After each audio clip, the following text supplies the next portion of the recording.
इस प्रश्न के राइट उत्तर की मतलब सही उत्तर की, तो ऑप्शन नंबर बी, केवल एक आपका क्या है इसमें सुमेलित नहीं है, बाकी दोनों ऑप्शन आपके सुमेलित हैं। ठीक है, अब ए ऑप्शन क्या करें, राजस्व व्यय, पूंजीगत व्यय और पूंजीगत प्राप्तियां। जब भी आप आर्थिक सर्वेक्षण पढ़ते होंगे तो या आर्थिक समीक्षा की रिपोर्ट पढ़ते होंगे तो वहां पर पढ़ते हैं हम राजस्व व्यय, पूंजीगत व्यय, राजस्व प्राप्तियां, पूंजीगत प्राप्तियां, इससे संबंधित क्वेश्चन भी एग्जाम में बहुत बार पूछे जाते रहे हैं। ठीक है, तो राजस्व व्यय क्या होता है, राजस्व जो राजस्व प्राप्तियों का महत्वपूर्ण घटक है, में मुख्य रूप से प्रत्यक्ष कर और अप्रत्यक्ष कर शामिल होते हैं। तो ये दोस्तों आपका कथन क्या हो जाएगा, असत्य हो जाएगा, क्योंकि राजस्व व्यय में शामिल नहीं होता। तो राजस्व व्यय क्या होता है, ठीक है, तो राजस्व व्यय केंद्र सरकार का भौतिक या वित्तीय परिसंपत्तियों के सृजन के अतिरिक्त अन्य उद्देश्यों के लिए किया गया व्यय होता है। ठीक है, तो याद रखना आपको क्या होता है राजस्व व्यय, केंद्र सरकार की भौतिक या वित्तीय परिसंपत्तियों के सृजन के अतिरिक्त अन्य उद्देश्यों के लिए किया गया जो व्यय होता है वह कहलाता है दोस्तों क्या, आपका राजस्व व्यय। ठीक है, राजस्व व्यय का संबंध सरकारी विभागों के सामान्य कार्यों तथा विविध सरकारों, सेवाओं या सरकार की जो उपगत ऋण ब्याज अदायगी है, या राज्य सरकारों और अन्य दलों की प्रदत्त अनुदानों आदि पर किए गए व्यय से होता है। यानी कि किस किस से संबंधित राजस्व व्यय, एक तो सरकारी विभाग के सामान्य कार्यों पर व्यय, विविध सेवाओं पर व्यय, सरकार की उपगत ब्याज ऋण अदायगी पर व्यय, राज्य सरकारों और अन्य दलों के प्रदत्त अनुदानों आदि पर किए गए व्यय से इसका संबंध होता है। इसलिए ये क्या है, प्रत्यक्ष और अप्रत्यक्ष कर से शामिल सम्मिलित नहीं है, ये आपको ध्यान रखना है। ठीक है, जबकि पूंजीगत व्यय क्या होता है, यह सरकार के वे व्यय होते हैं जिनमें भूमि अधिग्रहण, भवन निर्माण, मशीनरी, उपकरण और अन्य पक्षों को प्रदान किए जाते हैं। ठीक है, तो पूंजीगत व्यय दोस्तों बिल्कुल सही है। पूंजीगत व्यय क्या होता है, इसके तहत भूमि अधिग्रहण, भवन निर्माण, मशीनरी, उपकरण, शेयरों में निवेश और केंद्र सरकार के द्वारा राज्य सरकारों एवं संघ शासित प्रदेशों तथा सार्वजनिक उपक्रमों तथा अन्य पक्षों को प्रदान किए गए ऋण और अग्रिम संबंधी व्ययों को शामिल किया जाता है। तो ये तो बिल्कुल सही है, सरकार के वे व्यय जिनमें भूमि अधिग्रहण, भवन निर्माण, मशीनरी, उपकरण और अन्य पक्षों को जो प्रदान किया जाता है वह पूंजीगत व्यय होता है, ये बिल्कुल सही है। और चीजें नोट करना चाहते हैं तो इसमें भूमि अधिग्रहण होता है, भवन निर्माण हो गया, मशीनरी उपकरण हो गया, शेयरों में निवेश हो गया, केंद्र सरकार के द्वारा राज्य सरकारों एवं संघ शासित प्रदेशों, सार्वजनिक उपक्रमों तथा अन्य पक्षों को प्रदान किए गए जो भी ऋण होते हैं या अग्रिम संबंधी जो व्यय होते हैं वही सब क्या हैं, पूंजीगत व्यय के अंतर्गत आते हैं। ठीक है, जबकि पूंजीगत प्राप्तियां क्या हैं, किए गए व्यय शामिल, ऋण संबंधी व्यय शामिल होते हैं, तो सही हो गया।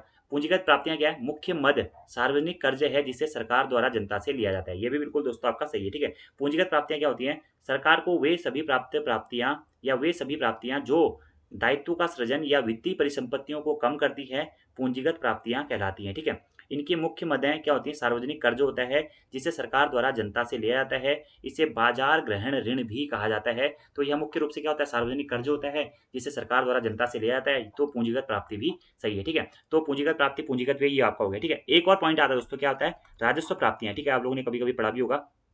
तो राजस्व प्राप्तियां क्या होती हैं, सरकार द्वारा वसूले गए सभी प्रकार के जो कर होते हैं या शुल्क होते हैं, प्रत्यक्ष कर या अप्रत्यक्ष, जो ये ऑप्शन है ना, सरकार जैसे प्रत्यक्ष अप्रत्यक्ष कर किस में शामिल होते हैं, तो ये होंगे आपके किसमें, राजस्व प्राप्तियों में। ठीक है, या राजस्व प्राप्तियों में आप लिख सकते हैं कि सरकार द्वारा वसूले गए सभी प्रकार के कर एवं शुल्क या निवेशों पर मिलने वाले ब्याज और लाभांश तथा सेवाओं के बदले मिलने वाले जो रकम होती है, जो धन होता है, उसी को राजस्व प्राप्तियां कहती हैं। यानी कि सरकार की सामान्य गतिविधियों के दौरान जो भी प्राप्त होने वाली आय होती है वह सब क्या होती है, राजस्व प्राप्तियों के अंतर्गत आती है। ठीक है, ये आपको याद रखना है। और पूंजीगत प्राप्तियां आप लोगों ने देख लिया है, इसमें क्या होता है, भूमि भवन की बिक्री से प्राप्त राशि, दीर्घकालिक निवेश वगैरह वगैरह शामिल होता है। तो केवल एक आपका यहाँ पे सुमेलित नहीं है, जबकि ये दोनों ऑप्शन बी और सी आपके क्या है दोस्तों, सही सुमेलित है। ठीक है, अगला प्रश्न है हमारा, अंतर्राष्ट्रीय मुद्रा कोष के संबंध में निम्नलिखित कथनों में से कौन सा कथन सही है, ये बताना है। ठीक है, आईएमएफ संयुक्त राष्ट्र संघ का विशिष्ट अभिकरण है। ठीक है, आईएमएफ यानी कि अंतर्राष्ट्रीय मुद्रा कोष के संदर्भ में निम्न कथनों में से कौन सा कथन सही है, ये बताना है। ठीक है, तो आईएमएफ क्या है, संयुक्त राष्ट्र संघ का एक विशिष्ट अभिकरण है। ठीक है, तो ये कथन तो दोस्तों आपका बिल्कुल सही है। ठीक है, दूसरा क्या है, आईएमएफ को अंतर्राष्ट्रीय मौद्रिक सहयोग सुनिश्चित करने के लिए 1944 में हुए ब्रेटन वुड्स सम्मेलन में स्थापित किया गया था, ये वीवीआईएमपी है और ये भी बिल्कुल सही कथन है। ठीक है, अगला क्या है, आईएमएफ का उद्देश्य मुद्रा विनिमय दरों को स्थिरता प्रदान करना तथा अंतर्राष्ट्रीय तरलता का विस्तार करना और दुर्लभ मुद्राओं तक पहुंच बनाना है, ये भी दोस्तों बिल्कुल सही है। तो सही उत्तर चुनना है, तो 1, 2, 3 ये तीनों ही आपके इसमें क्या हो जाएंगे, सही उत्तर हो जाएंगे। ठीक है, तो आईएमएफ यानी कि अंतर्राष्ट्रीय मुद्रा कोष की स्थापना किसके तहत हुई थी, आपको याद रखना है। तो जो 1944 में दोस्तों ब्रेटन वुड्स सम्मेलन हुआ था, वाशिंगटन डीसी में, उसी के तहत दोस्तों आईएमएफ की स्थापना हुई थी। ये एक विशिष्ट अभिकरण है और आईएमएफ का उद्देश्य मुद्रा विनिमय दरों को स्थिरता प्रदान करना तथा अंतर्राष्ट्रीय तरलता का विस्तार करना है। ठीक है, अगर हम आईएमएफ के बारे में कुछ अन्य चीज़ों के बारे में बात करें तो ब्रेटन वुड्स सम्मेलन के तहत दोस्तों अंतर्राष्ट्रीय मुद्रा कोष की जो औपचारिक स्थापना है, कहीं कहीं आपको 1944 देखने को मिलेगा इसकी स्थापना, और कहीं कहीं आपको देखने को मिलेगा दोस्तों क्या 27 दिसंबर 1945। ठीक है, तो ब्रेटन वुड्स सम्मेलन 1944 में हुआ था, इस कारण कभी कभी इसकी स्थापना 1944 भी मानी जाती है, वरना आप देखेंगे कि मैक्सिमम किताबों में आपको इसकी स्थापना मिलेगी, औपचारिक स्थापना 27 दिसंबर 1945 को संयुक्त राज्य अमेरिका के वाशिंगटन शहर में क्या हुई थी, वाशिंगटन डीसी शहर में इसकी स्थापना हुई थी। ठीक है, तो आईएमएफ का हेडक्वार्टर कहाँ स्थित है, बहुत बार ये भी क्वेश्चन पूछा जाता है, तो अमेरिका में कहाँ पर है दोस्तों, वाशिंगटन डीसी जो है आईएमएफ का क्या है, हेडक्वार्टर है। ठीक है, लेकिन इसने वास्तविक रूप से कार्य करना 1 मार्च 1947 से प्रारंभ किया था। यह संयुक्त राष्ट्र का एक विशिष्ट अभिकरण है जिसकी प्रमुख जिम्मेदारियों में सदस्य देशों की मुद्रा विनिमय दर को स्थिरता को बढ़ावा देना, द्विपक्षीय भुगतानों की व्यवस्था स्थापित करके विनिमय प्रतिबंधों को समाप्त करना अथवा कम करना ऐसे मुद्दे शामिल होते हैं। तो इसकी स्थापना भी याद रखनी है आपको, 1944 या 27 दिसंबर 1945, हेडक्वार्टर है वाशिंगटन डीसी अमेरिका में। ठीक है, अब दोस्तों आईएमएफ की जुड़वा बहन किसको कहा जाता है, वर्ल्ड बैंक यानी कि विश्व बैंक को दोस्तों आईएमएफ की जुड़वा बहन कहा जाता है। ठीक है, विश्व बैंक की स्थापना भी क्या हुई थी, ब्रेटन वुड्स सम्मेलन 1944 के दौरान ही हुई थी। ठीक है, वर्ल्ड बैंक तथा आईएमएफ यानी कि विश्व बैंक और अंतर्राष्ट्रीय मुद्रा कोष को दोस्तों ब्रेटन वुड्स सम्मेलन की जुड़वा बहनें कहा जाता है या एक दूसरे की जुड़वा बहनें कहा जाता है। ठीक है, वर्ल्ड बैंक का मुख्यालय भी कहाँ स्थित है, वाशिंगटन डीसी में ही स्थित है। इसकी स्थापना भी 1944 के ब्रेटन वुड्स सम्मेलन के तहत ही हुई थी, और कुछ कुछ किताबों में आपको 1945 भी इसकी स्थापना देखने को मिलेगी, लेकिन मुख्यतः 1944 में इसी सम्मेलन के तहत इसकी स्थापना हुई थी। औपचारिक स्थापना इसकी भी 1945 में ही मानी जाती है, तो ये पॉइंट आपको याद रखने हैं।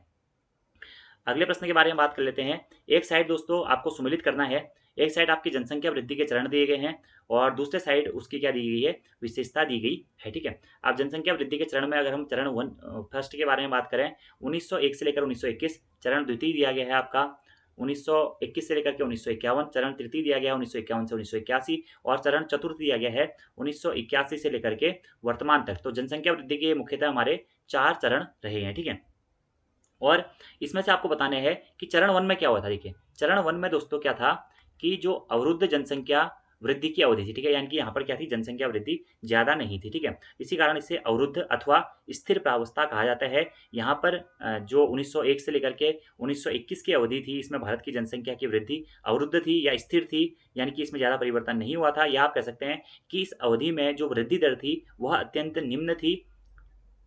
और इसी दौरान जो 1911 से 1921 तक का फेज होता, उसमें ऋणात्मक वृद्धि दर भी दर्ज की गई थी। जन्म दर और मृत्यु दर दोनों ऊंची थी, लेकिन जो हमारी जनसंख्या वृद्धि दर थी वह ऋणात्मक इस दौरान पे दर्ज की गई थी। इसी कारण इसको अवरुद्ध जनसंख्या वृद्धि की अवधि कहा जाता है। किसको, चरण फर्स्ट को। ठीक है, इसमें क्या हुआ था, इस दौरान क्या था, निम्न कोटि की स्वास्थ्य व्यवस्थाएं थी, चिकित्सा व्यवस्थाएं निम्न कोटि की थी, अधिकतर लोगों में निरक्षरता थी, भोजन और अन्य आधारभूत आवश्यकताओं का अपर्याप्त वितरण था, और इसी अवधि में मोटे तौर पर उच्च जन्म और मृत्यु दर के लिए उत्तरदायी कारक भी थे। इसी कारण इस अवधि को दोस्तों अवरुद्ध जनसंख्या वृद्धि की अवधि कहा जाता है। यहाँ पर ऋणात्मक भी रही है, स्थिर प्रावस्था वाली अवधि कहा जाता है। इस दौरान क्या थी, जनसंख्या वृद्धि दर बहुत ही निम्न रही है। ठीक है, अगला क्या है, चरण द्वितीय, 1921 से लेकर के 1951 तक दोस्तों चरण द्वितीय है, और इस दौरान क्या हुआ था, स्थिर जनसंख्या वृद्धि की अवधि इसको माना जाता है। ठीक है, इसमें क्या हुआ था, 1921 से लेकर 1951 के दौर में जनसंख्या की स्थिर वृद्धि की अवधि के रूप में इसको जाना जाता है, और देश भर में स्वास्थ्य और स्वच्छता में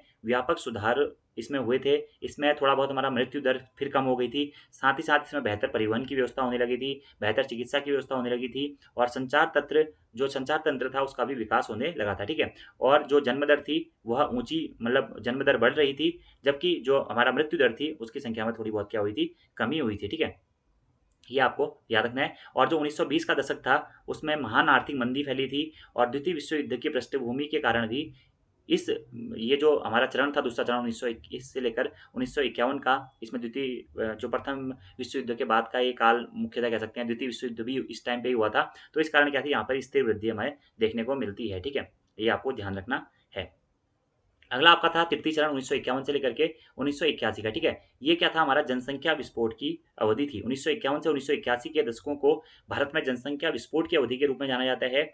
इस दौरान क्या हुआ था, प्रदेश में मृत्यु दर में कमी आई थी, और क्या था, जन्म दर में बढ़ोतरी हो रही थी। ठीक है, और जनसंख्या में क्या हो रहा था, उच्च प्रजनन दर बढ़ रही थी, वार्षिक वृद्धि दर 2.2% तक पहुंच गई थी, और स्वतंत्रता प्राप्ति के बाद यही अवधि थी जिसमें एक केंद्रीकृत नियोजन प्रक्रिया के द्वारा विकासात्मक कार्यों को आरंभ किया गया था। ठीक है, इस दौरान क्या हुआ था, अर्थव्यवस्था में सुधार होने लगा था, जिससे अधिकांशतः लोगों के जीवन की दशाओं में भी सुधार हो रहा था। चिकित्सा सेवाओं में, परिवहन की सुविधाओं में, रोजगार में सुधार होने लगा था।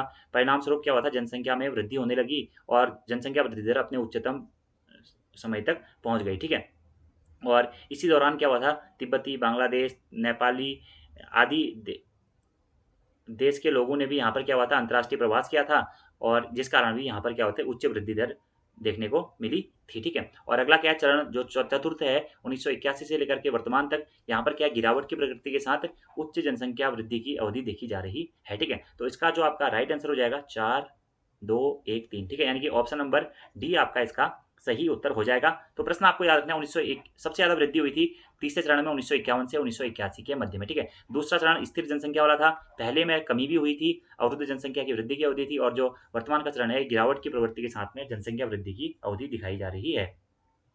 अगला हमारा प्रश्न है कि कर्क रेखा किस राज्य से होकर निकलती है या गुजरती है। ठीक है, किस राज्य से होकर गुजरती है। ठीक है, उड़ीसा, बिहार, उत्तर प्रदेश या आंध्र प्रदेश। ये तो दोस्तों बहुत सिंपल सा क्वेश्चन है कि कर्क रेखा जो है निम्नलिखित राज्यों में से कहाँ से होकर गुजरती है। तो मुख्यतः आपको याद रखना है कि कर्क रेखा भारत के 8 राज्यों से होकर गुजरती है। ठीक है, कौन कौन से राज्य हैं, गुजरात है, राजस्थान है, मध्य प्रदेश है, छत्तीसगढ़ है, झारखंड है, पश्चिम बंगाल है, त्रिपुरा है और मिजोरम है। ठीक है, त्रिपुरा और मिजोरम। ठीक है, लेकिन अब यहाँ पर आपसे प्रश्न क्या पूछा गया, देखिए कर्क रेखा किस राज्य से होकर गुजरती है। ठीक है, तो ये क्वेश्चन थोड़ा सा इसमें दोस्तों संशोधन आप लोग कर लीजिएगा।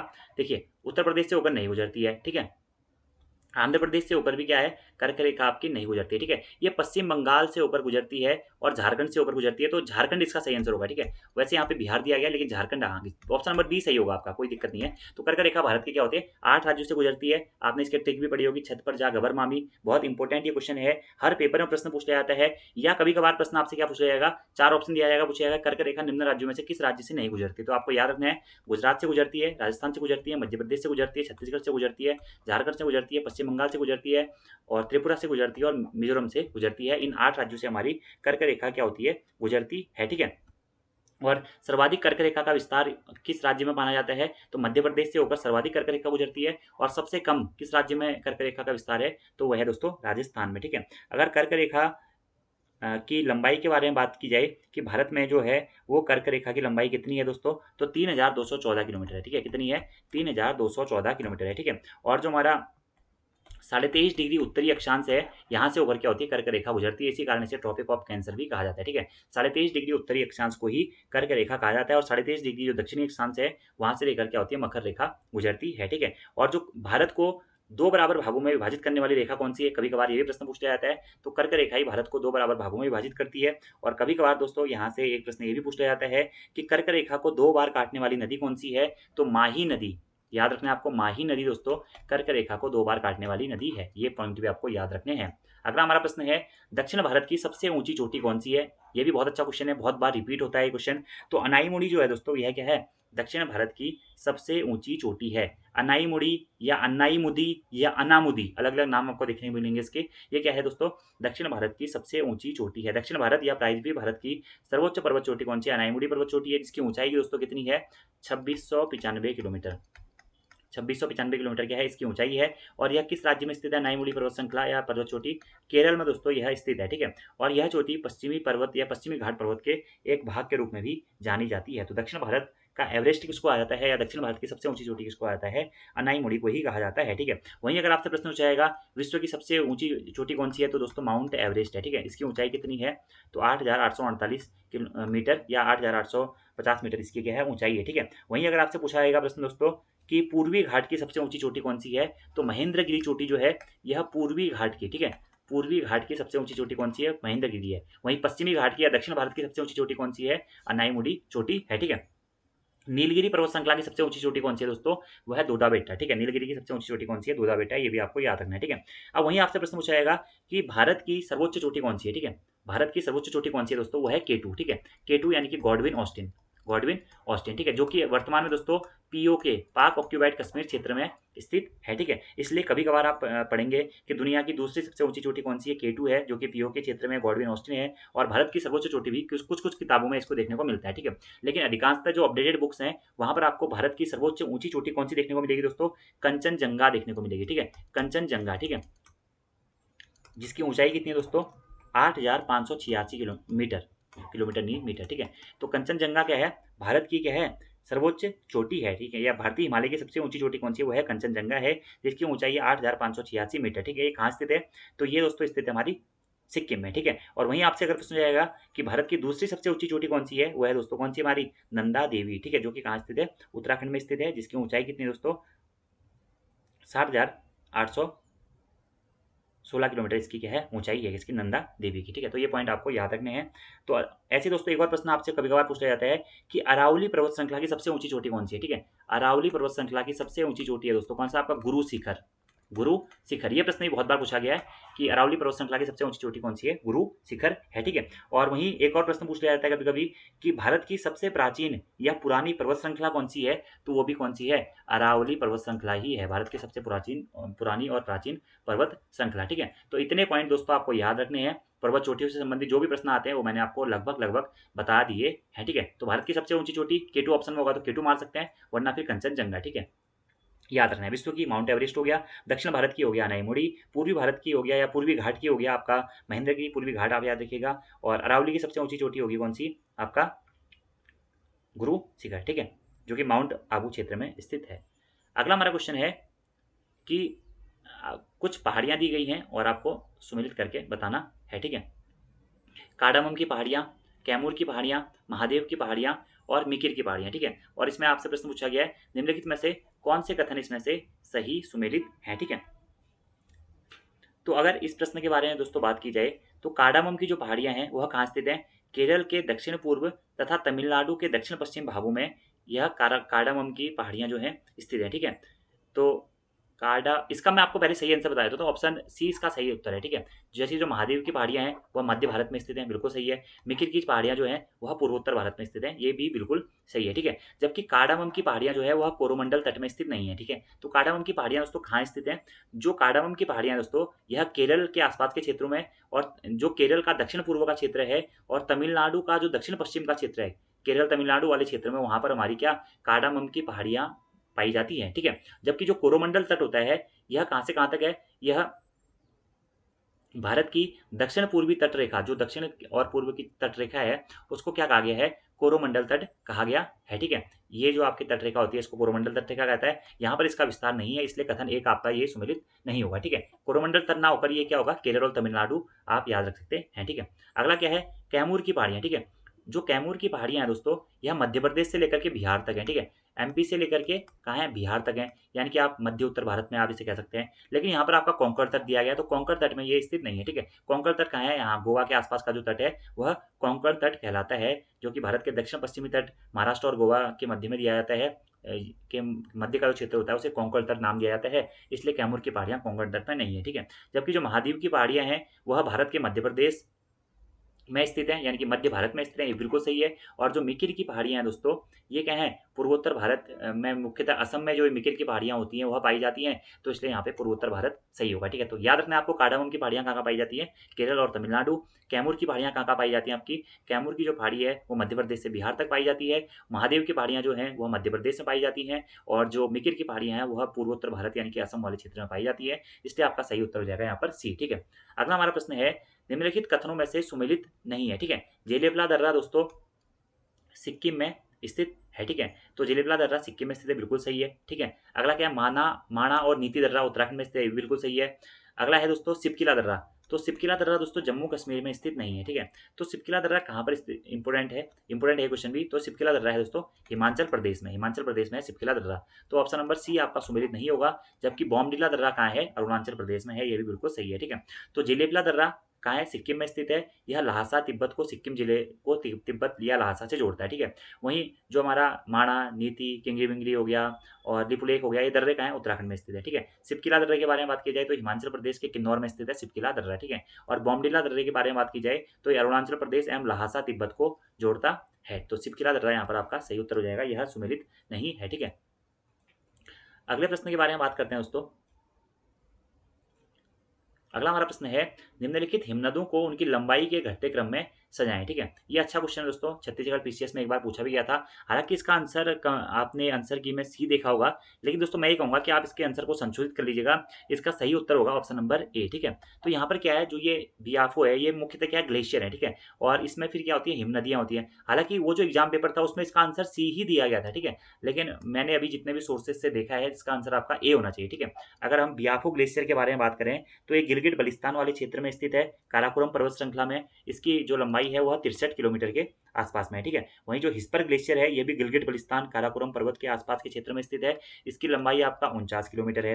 वहीं जो अगर हम सोनापानी ग्लेशियर के बारे में बात करें या सोनापानी हिमनदी के बारे में बात करें तो ये हिमाचल प्रदेश या हिमाचल हिमालय के आसपास में स्थित है और 30 किलोमीटर लंबा है। ठीक है, 30 किलोमीटर इसकी लंबाई है। ठीक है, वहीं हम बात करें 12 सीरी ग्लेशियर की तो ये भी कहाँ है, हिमाचल प्रदेश में स्थित है, लाहौल स्पीति के आसपास में स्थित है और इसकी लंबाई है 27 किलोमीटर के आसपास। ठीक है, और अगला है क्या, जो द्रांग डुंग है। ठीक है, द्रांग डुंग क्षेत्र ये कहाँ है, कारगिल क्षेत्र में, जास्कर श्रेणी के आसपास में ये है, कारगिल जास्कर के आसपास में। ठीक है, और ये 23 किलोमीटर लंबा है। ठीक है, तो इस प्रकार हिमनदी लंबाई के घटते क्रम में लगाना है तो ऑप्शन नंबर ए यहाँ पे आपका सही हो जाएगा। ठीक है, तो इनकी लोकेशन भी याद रखिएगा, बियाफो ग्लेशियर या हिमनदी कहाँ है, गिलगित बल्टिस्तान में 63 किलोमीटर, हिस्पर ग्लेशियर कहाँ है या हिमनदी, गिलगित बल्टिस्तान में, सोनापानी हिमाचल प्रदेश में, बारासिमरी हिमाचल प्रदेश लाहौल स्पीति में, और ड्रांग ड्रंग कारगिल जास्कर क्षेत्र में यह स्थित है। ठीक है, अगला हमारा प्रश्न है, निम्नलिखित युग्मों पर विचार करना है। ठीक है, एक साइड आपकी आर्द्र भूमियां और झीलें दी गई हैं और दूसरे साइड उनके स्थान दिए गए हैं। ठीक है, और आपसे पूछा गया है निम्न में से कितने युग्म सही सुमेलित हैं। ठीक है, होकरा आर्द्र भूमि पंजाब, रेणुका आर्द्र भूमि हिमाचल प्रदेश, रुद्रसागर झील त्रिपुरा और सस्थामकुत्ता झील तमिलनाडु। ठीक है, तो इसका जो दोस्तों आपका राइट आंसर हो जाएगा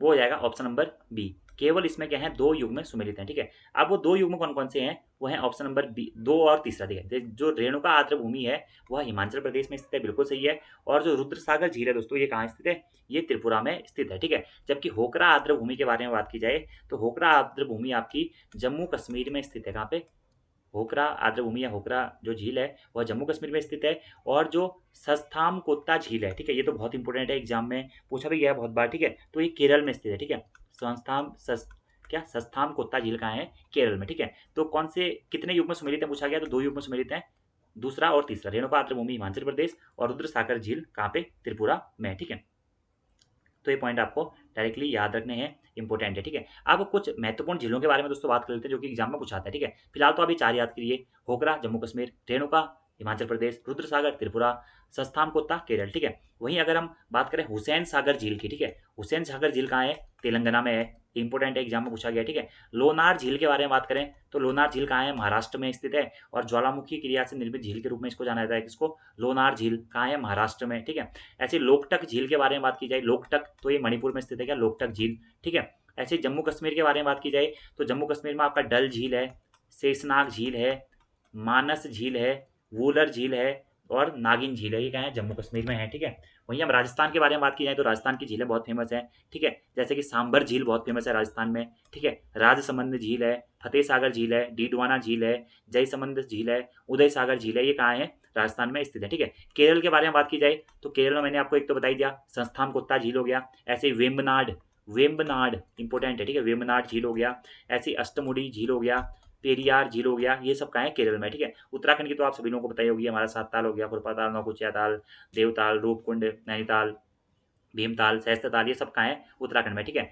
ऐसे ही उड़ीसा के बारे में बात की जाए तो उड़ीसा में आए हैं चिल्का झील। ठीक है, उत्तर प्रदेश में बात की जाए तो उत्तर प्रदेश में है फुलहर झील। ठीक है, ये कुछ इंपॉर्टेंट झीलें हैं। ठीक है, इसके अलावा और भी कई सारी झीलें हैं, राजस्थान में बहुत सारी झीलें हैं।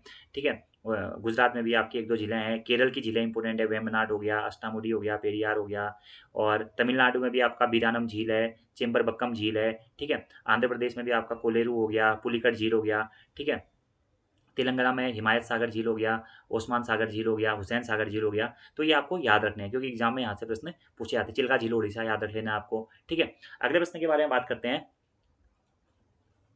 तो यहाँ पर एक साइड आपके प्रश्न पूछा गया, निम्नलिखित में से कौन सा सही सुमेलित नहीं है। ठीक है, एक साइड आपकी नहर परियोजना दी गई है और दूसरे साइड उसकी अवस्थिति दी गई है और आपसे प्रश्न पूछा गया है कि कौन सा इसमें से सुमेलित नहीं है। ठीक है, तो अगर हम बात करें घाट प्रभा नहर परियोजना, ठीक है, तो घाट पहर जो प्रभा नहर परियोजना है यह कर्नाटक में स्थित है, ये तो बिल्कुल सही है, ठीक है, ये तो सही है। अगला उकाई नहर परियोजना गुजरात में, ये भी बिल्कुल सही है।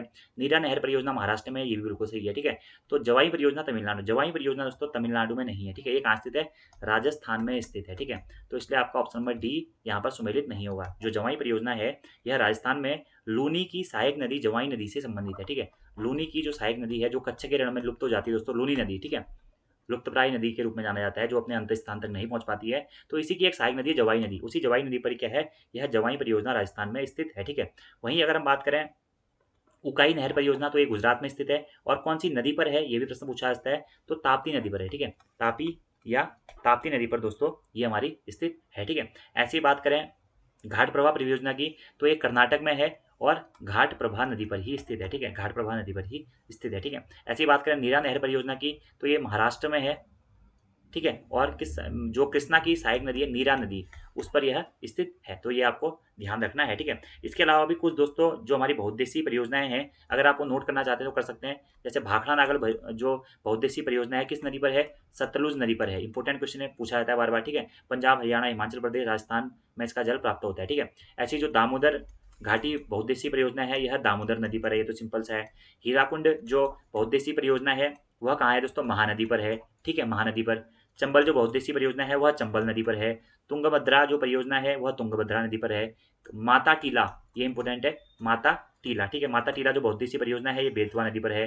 सरदार सरोवर बांध या सरदार सरोवर जो बहुउद्देशीय परियोजना है वह कौन सी, नर्मदा नदी पर है, कौन सी, नर्मदा नदी पर। और इडुक्की जो परियोजना है वह पेरियार नदी पर है, ठीक है, इडुक्की परियोजना पेरियार नदी पर है। इडुक्की कहाँ हो गया, केरल में हो गया, ठीक है। सरदार सरोवर कहाँ है, मध्य प्रदेश, महाराष्ट्र, गुजरात, यहाँ पानी इससे प्राप्त होता है, ठीक है। माता टीला बेतवा पे हो गया, तो ये आपको याद रखना है। कभी कभार आपसे इनसे डैम से भी प्रश्न पूछा जाएगा। भाखड़ा नागल जो है वो सतलुज नदी पर हो गया, दामोदर नदी पर दामोदर घाटी हो गया, ठीक है, हीराकुंड बांध महानदी पर हो गया, चंबल बांध चंबल नदी पर हो गया, माता टीला बांध बेतवा नदी पर हो गया, इडुक्की पर हो गया, पेरियार बांध हो गया। इस प्रकार से एग्जाम में बहुत बार दोस्तों प्रश्न पूछे जाते हैं, तो आपको इस प्रकार के प्रश्न याद रखने हैं, ठीक है। अगले प्रश्न के बारे में बात करते हैं। सूची 1 तथा सूची 2 को सम्मिलित करना है। एक साइड आपका कुछ परियोजनाएं दी गई हैं दोस्तों, ठीक है, और दूसरे साइड उनके स्थान दिए गए हैं, ठीक है। अभी अगर हम बात करें मेटूर, ठीक है, तो मेटूर जो है यह कहाँ स्थित है दोस्तों, यह तमिलनाडु में। मेटूर जो आपका स्थित होगा दोस्तों यह तमिलनाडु में स्थित है, हाँ, ठीक है, मेटूर कहाँ है, तमिलनाडु में स्थित है, ठीक है। ऐसे मयूराक्षी कहाँ स्थित है, यह पश्चिम बंगाल में स्थित है, ठीक है। नागार्जुन सागर बांध कहाँ स्थित है, यह आंध्र प्रदेश में स्थित है, ठीक है। हीराकुंड बांध कहाँ है, उड़ीसा में है, ठीक है। तो ये सीक्वेंस आपको याद रखना है। तो सही आंसर इसका दोस्तों आपका हो जाएगा ऑप्शन नंबर ए। मेट्टूर कहाँ है, तमिलनाडु में। मयूराक्षी कहाँ है, पश्चिम बंगाल में। ऐसे नागार्जुन सागर कहाँ है, आंध्र प्रदेश में। और अगला जो आपका हीराकुंड है वो कहाँ है, उड़ीसा में, ठीक है। जो मयूराक्षी परियोजना है दोस्तों ये कौन सी नदी पर है, मयूराक्षी नदी पर है, कहाँ पे, पश्चिम बंगाल में, ठीक है। मेट्टूर परियोजना जो है मेट्टूर नदी पर है, कहाँ पे, तमिलनाडु में, ठीक है। नागार्जुन सागर जो बांध परियोजना है यह कहाँ है दोस्तों, यह आंध्र प्रदेश में है, क्या, नागार्जुन सागर बांध परियोजना, ठीक है। कौन सी नदी पर है अगर प्रश्न पूछा जाएगा तो यह है कृष्णा नदी पर, कौन सी, कृष्णा नदी पर स्थित है, ठीक है। हीराकुंड परियोजना जो है यह महानदी पर है, ठीक है, और कहाँ स्थित है, उड़ीसा में ही स्थित है, ठीक है। ये पॉइंट आपको याद रखने हैं। हीराकुंड कहाँ है, उड़ीसा में, महानदी पर। नागार्जुन सागर कृष्णा पर। मयूराक्षी मयूराक्षी नदी पर पश्चिम बंगाल में। मेट्टूर तमिलनाडु में, ठीक है। ऐसे अगर आपसे पूछा है फरक्का परियोजना जो है वो भी पश्चिम बंगाल में, कौन सी नदी पर, गंगा नदी पर है। ऐसे काकरापारा परियोजना है दोस्तों एक, वो ताप्ती नदी पर है, गुजरात में। उकाई परियोजना इंपोर्टेंट है, ताप्ती नदी पर है, उकाई परियोजना, ठीक है, ताप्ती नदी पर है, कौन से राज्य में है, गुजरात से संबंधित है, ठीक है। रिहंद परियोजना दोस्तों रिहंद नदी पर है, कहाँ, उत्तर प्रदेश में, ठीक है। इडुक्की परियोजना जो है दोस्तों पेरियार नदी पर है, केरल में, इडुक्की परियोजना। माता टीला परियोजना बताइए था मैंने आपको थोड़ी देर पहले, बेतवा नदी पर है, ठीक है, मध्य प्रदेश में। ऐसे दोस्तों एक तुलबुल परियोजना है, तुलबुल परियोजना कहाँ है, झेलम नदी पर है, तुलबुल परियोजना, ठीक है, जम्मू कश्मीर में। ऐसे ही जम्मू कश्मीर में दोस्तों एक है दुलहस्ती परियोजना जो कि कहाँ है, चिनाब नदी पर है, दुलहस्ती परियोजना, ठीक है। कोयना परियोजना है महाराष्ट्र में, कोयना नदी पर ही है।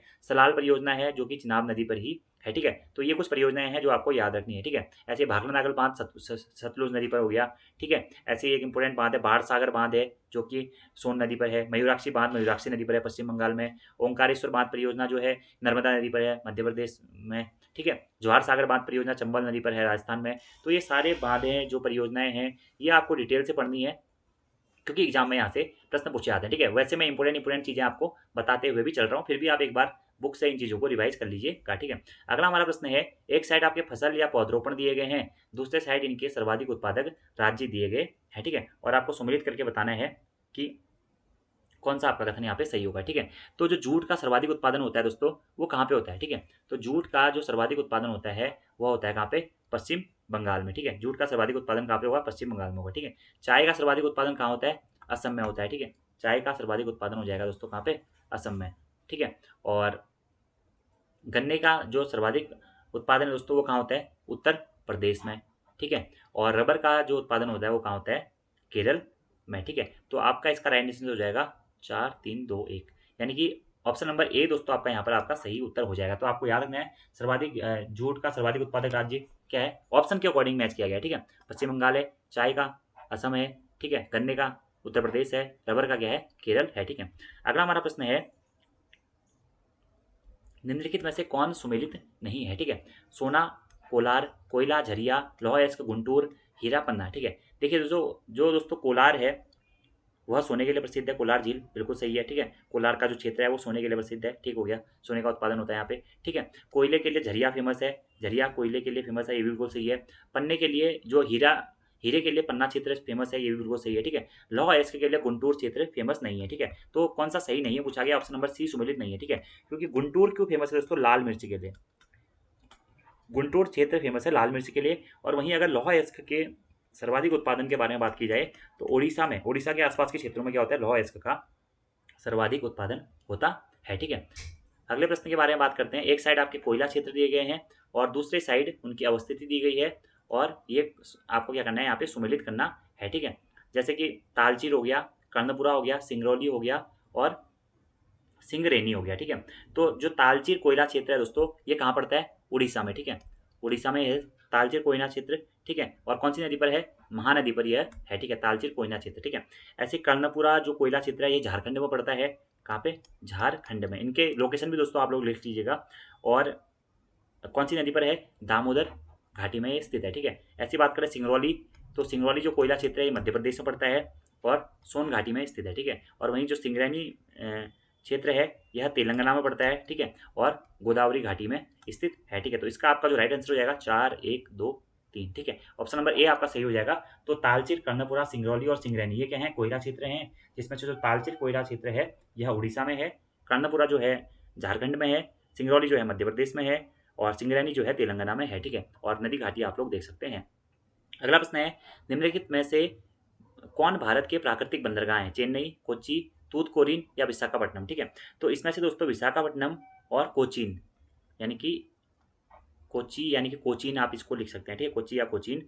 और जो विशाखापट्टनम है 2 और 4 ये क्या है दोस्तों, आपके क्या है, प्राकृतिक बंदरगाह हैं, ठीक है। जबकि तूतीकोरिन और चेन्नई क्या हैं, ये आपके कृत्रिम बंदरगाह हैं। इसलिए आपका इसका सही उत्तर हो जाएगा प्राकृतिक बंदरगाह में ऑप्शन नंबर डी, ठीक है। सिंपल सा क्वेश्चन है।